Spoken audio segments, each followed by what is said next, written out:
Hello students, we'll continue our chapter number 10. In the previous video, we have to be studied about the different representative work at a governor base in our parliament and a committee. Okay, now today we have to going to discuss about the administrative system. ये जो administrators है वो कैसे ये administration का काम जो है वो कैसे होता है, तो उसके बारे में आज हम लोग डिस्कस करेंगे. The political executive frames various policies in different fields. The detailed and efficient implementation of these policies is done by the administrative executive. The administrative executive advises and guides the state executive in the matter of policies. जो political executives होते हैं वो अलग अलग policies जो है अलग अलग फील्ड के अंदर जो है फ्रेम करते हैं.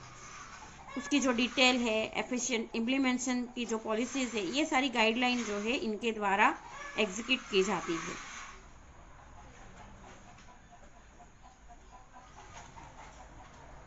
जो सेंट्रल एडमिनिस्ट्रेटिव एग्जीक्यूटिव जो होते हैं उनके द्वारा जो भी गाइडलाइन या एडवाइस जो होती है वो स्टेट एग्जीक्यूटिव्स को दी जाती है. It provides required information and figures. However, the political executive is not bound to follow the advice of it. जो पॉलिटिकल एग्जीक्यूटिव होते हैं, जो भी एडवाइस दी जाती है उसको बाउंड नहीं कर सकते हैं. No matter how important or welfare oriented are the policies, laws, if they are not effectively implemented by the administrative executive, then its purpose is mere. कोई भी पॉलिसी या जो बिल होता है वो उसका जो मेन पर्पस होता है कि लोगों का वेलफेयर होना चाहिए. तो ये पॉलिसी कैसी है, उसमें से क्या लोगों को प्रॉफिट मिलेगा, लोगों को वेलफेयर क्या होगा, वो मैटर नहीं रखता है. लेकिन मेन थिंग इज देयर कि उसको कितना इफेक्टिवली जो है लोगों के सामने इम्प्लीमेंट किया जाता है. अगर मानो कि इम्प्लीमेंटेशन पर्पस तो हो गया और जो वेलफेयर पॉलिसी है वो भी बन गई, लेकिन अगर लोगों तक जो है ये पॉलिसी के जो फायदे हैं वो अगर उनके हित में ना जाए, यानी कि लोगों को ये पॉलिसी जो है उसके फायदे जो मिलने चाहिए वो नहीं मिलते हैं, तो ये जो भी पर्पस है या जो भी पॉलिसी है उसका कोई भी जो मेन जो थिंग है या मेन जो पर्पस होना चाहिए वो निकलता नहीं है. वो पॉलिसी की पॉलिसी खाली दिखावे के लिए बनी रहेगी, लेकिन मेन थिंग कि उसका जो इम्प्लीमेंटेशन होता है that should be a very effective. Thus, the administrative system provides the necessary backup to the executives in the formulation and implementation of policy. तो एडमिनिस्ट्रेशन सिस्टम जो है उसको ये जो भी पॉलिसी है उसका professionally efficient and necessary backup of the executive in the formulation and implementation of the policy. जो भी पॉलिसी है उसका फॉर्मुलेशन और इम्प्लीमेंटेशन जो है वो इफेक्टिव होना चाहिए. Experts, professionally efficient and experienced public servant in the field of foreign relation, defense, security force, international trade and commerce, nuclear energy production, distribution, banking, insurance, foreign exchange are the backbone of the government. Government के जो professional, efficient और expertise servant जो होते हैं ये अलग अलग field के अंदर, फॉरेन रिलेशन हो, डिफेंस हो, सिक्योरिटी फोर्स हो, इंटरनल ट्रेड हो, न्यूक्लियर एनर्जी जो है वो प्रोडक्शन हो, डिस्ट्रीब्यूशन उसका जो हो, बैंकिंग, इंश्योरेंस, फॉरेन एक्सचेंज, ये सब जो है वो गवर्नमेंट के बैकबोन है. और ये सब के अंदर गवर्नमेंट के expertise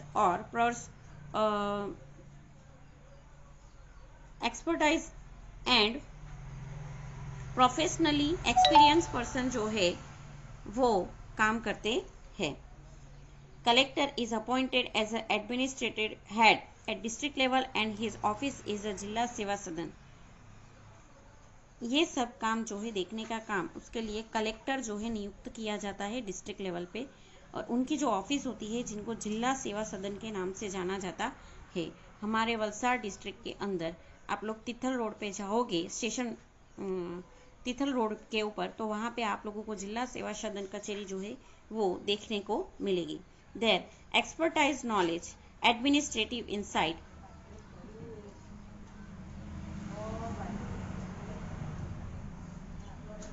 broad experience,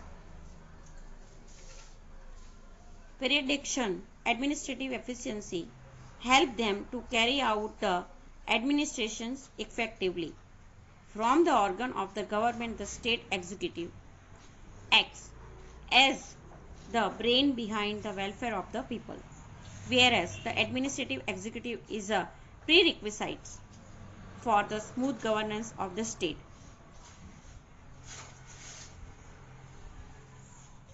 Whereas the administrative executive is like the claims and amicable frequently relation between the political executive and the administrative executive is the prerequisite.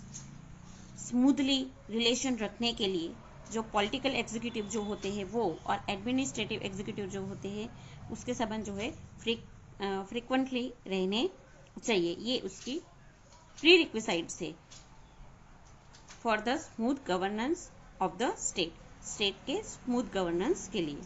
The power and influence of the government is becoming more central in the bureaucracy.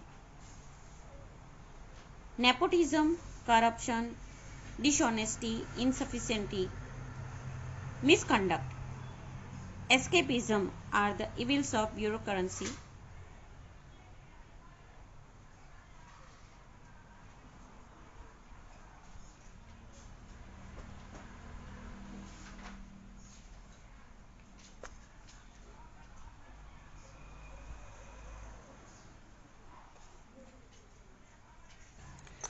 The bureaucracy is into a center. ये bureaucracy क्या है कि government के द्वारा जो important decision देके जाते हैं, बराबर, जो ऑफिशियल स्टेट ऑफिशियल जो होते हैं, रिप्रेजेंटेटिव होते हैं, उनके द्वारा जो इम्पोर्टेंट डिसीजन लिए जाते हैं उनको ब्यूरोक्रेसी कहा जाता है, जिसके अंदर nepotism, corruption, dishonesty, inefficiency, misconduct, escapism, ये सारे इवल्स जो है वो ब्यूरोक्रेसी के अंदर होते हैं। So to control such evils, Lokpal और Lokayukta is needed. To stop the corruption, Gujarat state government has started an entire separate department by the name of anti corruption bureau. Bureaucracy जो इवल्स है वो गवर्नमेंट के अंदर ना आए, इसकी वजह से हमारे यहाँ गुजरात में स्टेट गवर्नमेंट के द्वारा एंटी करप्शन ब्यूरो डिपार्टमेंट जो है अलग से बनाया गया है। It's toll free number is 1800-23444444। People can connect the number two file there complaints. Political stability is expected from the administrative system as there is a government comprising of different political parties. The administrative system helps to excel the development of the government by implementing various developmental schemes and programs. जो administrative system है उनके द्वारा जो government के जो भी scheme या programme implemented करते हैं वेरियस, तो उनका ज़्यादा से ज़्यादा लोगों को हेल्पफुल हो, ये देखने का काम जो है एडमिनिस्ट्रेटिव सिस्टम का है। Now governors at the local level पे जो गवर्नमेंट वर्क करती है, it is extremely difficult to carry out the governance of the entire nation from a single place as the central government has too many responsibility. हम लोगों को ये पता है, हम लोग ने आगे की क्लास के अंदर, प्रीवियस क्लास के अंदर भी सीखा था कि पूरे एंटायर नेशन को हैंडल करने के लिए सेंट्रल गवर्नमेंट एक ही जगह से पूरे देश को हैंडल नहीं कर सकती है, और there is a too much responsibilities there. The power is decentralised with the objective to timely solve various problem, need, expectation and aspirations of the people. जरूरी है कि मर्यादित समय के अंदर लोगों की जो अपेक्षाएं और भावना जो होती है वो सारे जो है फुलफिल की जाए। By centralize the power, the administration can be carried out easily and efficiently. At the local level, the institutions of local self governors have emerged, और जिसके वजह से लोकल लेवल पे लोकल सेल्फ गवर्नेंस जो है वो इमर्ज की गई है. When the administration of the village, town or city is carried out by the representative of the people elected by the local institutions, then such organizations are called institutions of local self government. Local level पे लोगों के द्वारा जो नियुक्त किए जाते representative है, उनके द्वारा जो अलग अलग जो काम किए जाते हैं, वो जो इंस्टीट्यूशंस रन करती है उसको लोकल सेल्फ गवर्नेंस कहा जाता है. For administrative efficiency of geographical region is responsibility and functions of the government are divided to the local organization. इसके ऊपर जो जियोग्राफिकल सिचुएशन है उसको भी ध्यान में रखा जाता है. Similarly, the municipal corporation are the institutions of local self governance of urban area. जो अर्बन एरिया है, शहरी विस्तार, उसके लिए म्यूनिसिपैलिटी एंड म्यूनिसिपल कॉरपोरेशन नाम की संस्थाएं जो है लोकल सेल्फ गवर्नेंस का काम करती है. And for village one can find a gram panchayat, और गांव में विलेज एरिया में ग्राम पंचायत वर्क करती है. SMS taluka panchayat and district panchayat. तो इस तरह लोकल सेल्फ गवर्नेंस को डिवाइड किया गया है, जिसके कि जो एडमिनिस्ट्रेटिव सिस्टम है वो स्मूथली एफिशिएंटली रन कर सके. Institutions of local self-governance give the training which is available for election, voting, duties, responsibility, administrations, and ruling the and opposing parties. It gives an opportunity of self-development. As all the policies are implemented at the local level first, it gives a chance to improve the lacunes at the upper level 2. ये जो local self government institutions है वो जो है वो election, voting, दूसरी अलग अलग जो ड्यूटीज उन लोगों को दी जाती है पेंडेमिक समय के दौरान या दूसरे समय के दौरान, कोई भी यानी कि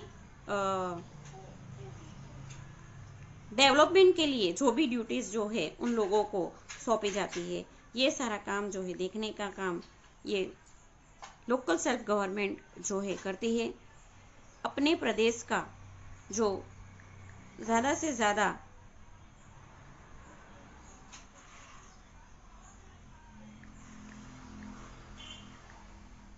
देखने का काम जो है गवर्नमेंट करती है.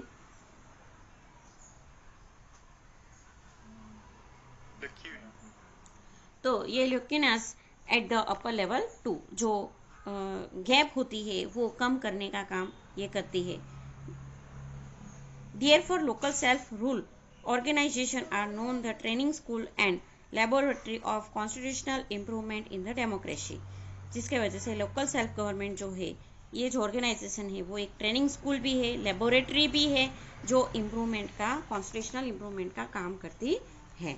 In 1992 in the entire country similar Panchayati Raj urban institutions of local self governance come to into existence. 1992 से पूरे एंटायर कंट्री के अंदर पंचायती राज और अर्बन एरिया के लिए लोकल सेल्फ गवर्नमेंट्स जो है वो एग्जिस्टेंस में है.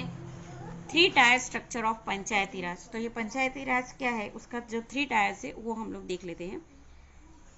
ग्राम panchayat institutions of local self governments at rural level यानी ग्राम्य विस्तार जो होता है. तो gram panchayat, taluka panchayat and district panchayat is an administrative structure. Each organization is a mutually joined from top of bottom. Top से लेके बॉटम तक एक दूसरे से जुड़े हुए हैं.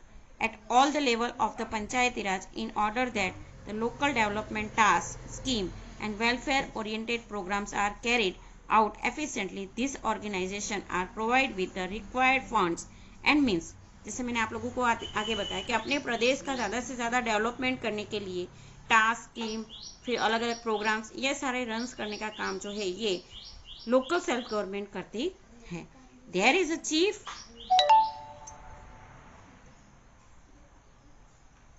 of the district panchayat and various chairmen of various committee of the district panchayat, whereas the administrative head is district development officer DDO and main office of district panchayat is situated at the district and headquarter. ये जो local self government है उसमें district panchayat, various chairman, various committee, ये सब का inclusion होता है. जो एडमिनिस्ट्रेटिव हेड होता है उसको डिस्ट्रिक्ट डेवलपमेंट ऑफिसर DDO के नाम से जाना जाता है और उनका जो हेडक्वार्टर है वो डिस्ट्रिक्ट हेडक्वार्टर से जाना जाता है, डिस्ट्रिक्ट पंचायत कहा जाता है. Similarly, the leader of the elected wings of the taluka panchayat is called president and the head of the administrative wing is called taluka development officer TDO. उसी तरह तालुका पंचायत में भी जो इलेक्टेड लीडर होता है वो काम संभालता है जिसको तालुका डेवलपमेंट ऑफिसर कहा जाता है. एट लोअर लेवल सरपंच, सबसे नीचे sarpanch, representative elected by the people and the administrative head is taluka come minister, talati come minister, and he handles the administration of the panchayat. सबसे नीचे जो है पंचायत जो है वो देखने को हम लोगों को मिलेगी और जिसमें सरपंच जो है वो हेड रहता है.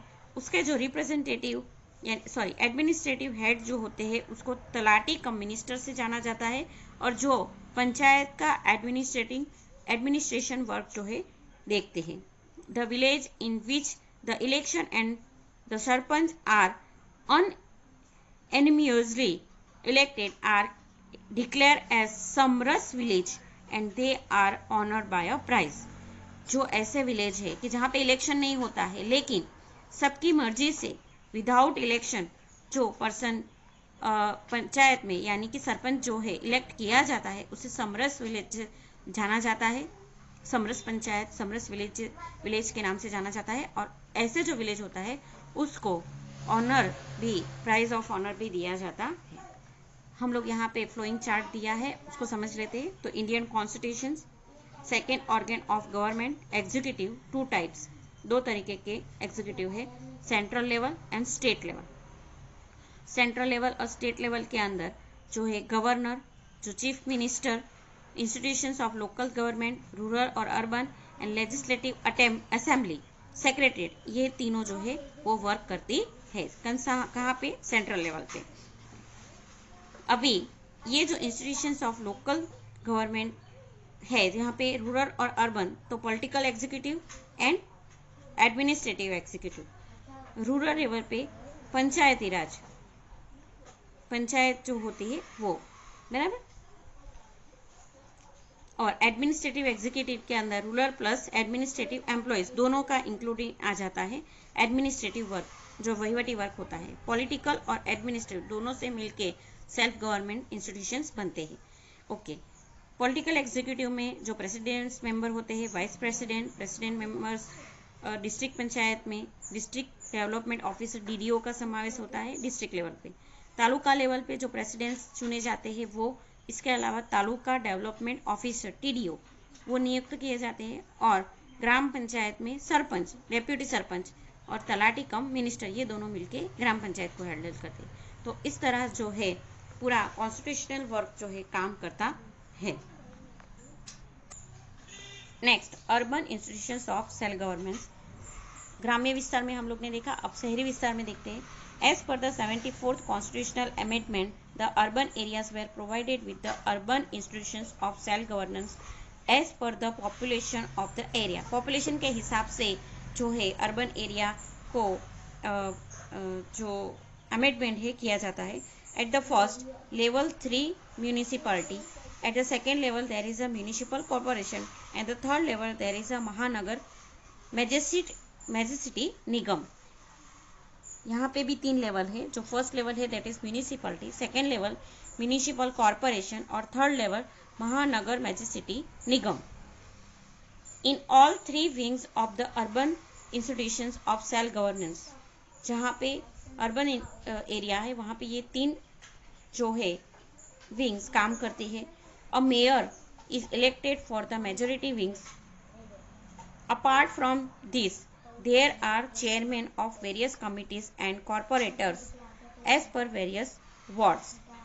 Ward-wise reservation for women and reserved caste are maintained. एक मेयर नियुक्त किया जाता है हर एक विंग के लिए.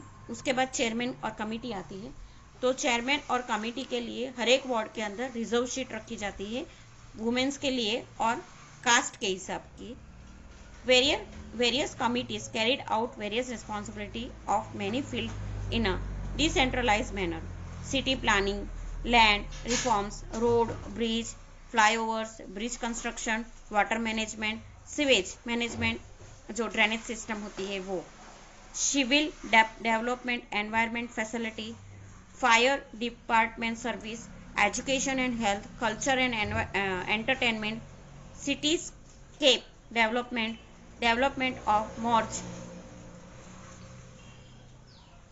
crematorium, graveyard, removal of slum, overall development, etc. are carried out by the urban institutes of self-government.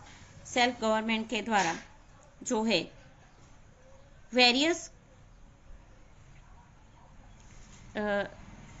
Fundamental works जो है वो किए जाते हैं, जिसके अंदर ये सारे वर्क्स जो है वो इंक्लूड किए जाते हैं। इनको देखने का काम जो है ये सेल्फ गवर्नमेंट अर्बन एरिया पे जो एडमिनिस्ट्रेटिव हेड होते हैं उनको देखने का ये काम है। All are manage by funds collected from people under the public private partnership as well as the taxes collected from the people and government grants. ये सारा जो काम है वो पब्लिक प्राइवेट पार्टनरशिप का जो फंड मिलता है उससे, इसके अलावा लोगों के द्वारा जो टैक्स पे किया जाता है और गवर्नमेंट ग्रांट जो मिलती है उसको मिला के ये सारे काम जो है वो हैंड ओवर किए जाते हैं।